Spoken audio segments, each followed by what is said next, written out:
ઉનામાં તંત્ર દ્વારા 9.91 કરોડની કિંમતની જગ્યા ખુલ્લી કરવાની કાર્યવાહી હાથ ધરાઈ। ટીપી સ્કીમ નંબર 2 ના પ્લોટ નંબર 31માં ઉભા બાંધકામ પર બુલડોઝર ફેરવી દેવાયું છે। આશરે 5000 ચોરસ મીટર જગ્યામાં દબાણ કરાયું હતું। આ જગ્યા પર પંચાયત બનાવવા માટે જિલ્લા કલેક્ટરના આદેશથી દબાણ હટાવાયું છે। ખુલ્લી કરેલી જગ્યા પર આગામી સમયમાં પંચાયત બનાવવામાં આવશે। વિગતો સાથે સંવાદદાતા રોહિત જોડાયા છે। રોહિત, હવે ખાલી કરાયેલી જગ્યા પર પંચાયત બનાવવામાં આવશે, બુલડોઝર ફેરવી દેવામાં આવ્યું છે, શું વિગતો?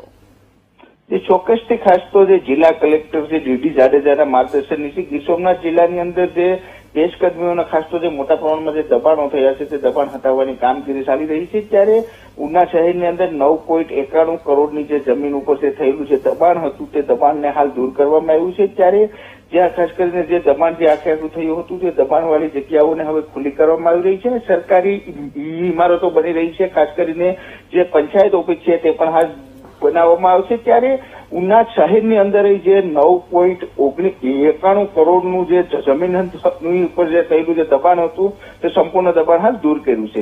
બિલકુલ રોહિત, આભાર જાણકારી આપવા બદલ।